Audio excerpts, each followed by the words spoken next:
Welcome to One Word a Day. I'm Sophie, your pilot into the universe of Chinese. Let's continue unpacking a new group of Chinese lookalike characters.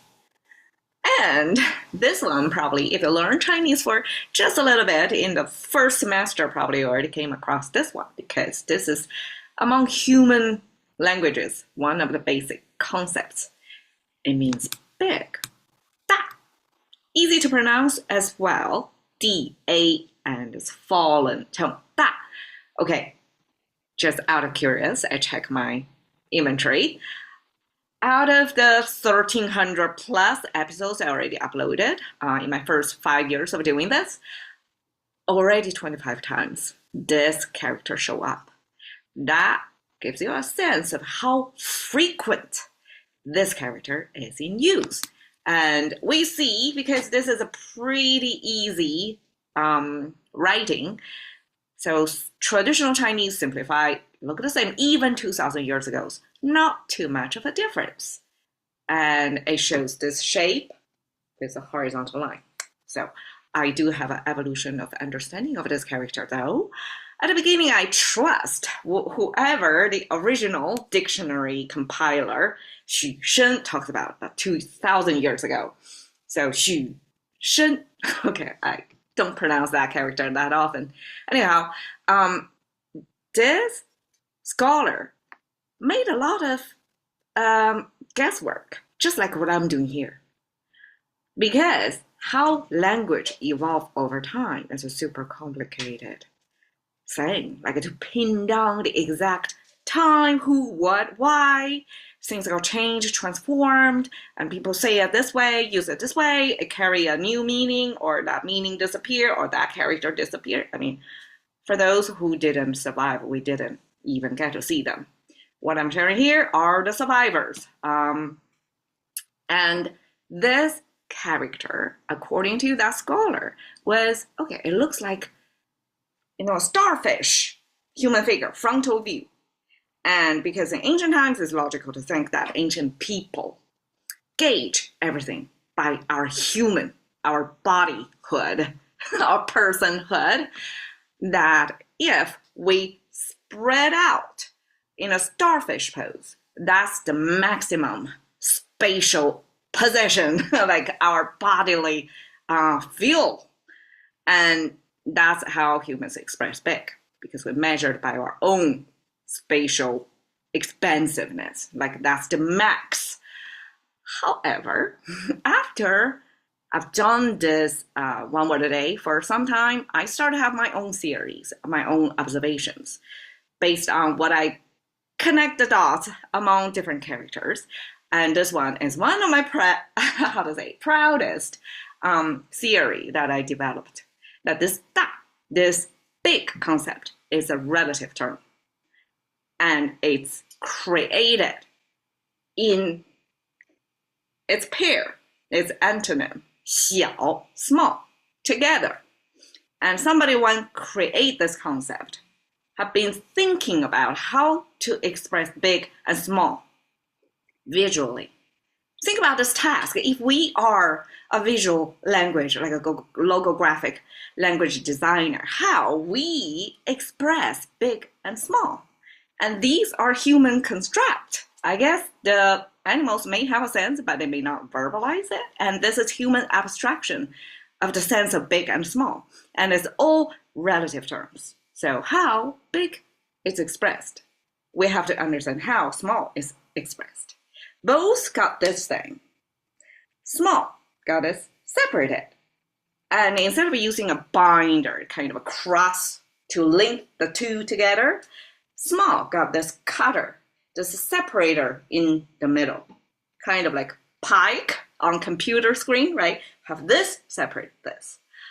Now, to see how the two pair together, then it struck me, okay, it's intentional, created that way. Both got this part, and small simply means we cut something into two pieces.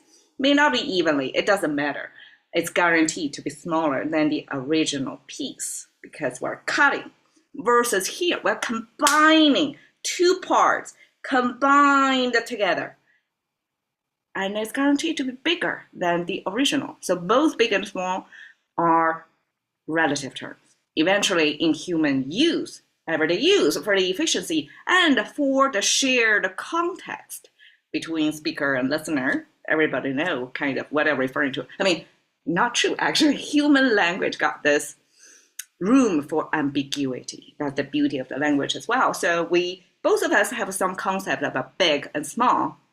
So when we talk about it, we just use absolute terms, but actually we're subconsciously comparing it to our own benchmark to mean something bigger than something you know. And nowadays, in our data-filled world, that big and small simply means it's bigger than average, probably one standard deviation bigger, something like that. We can quantify.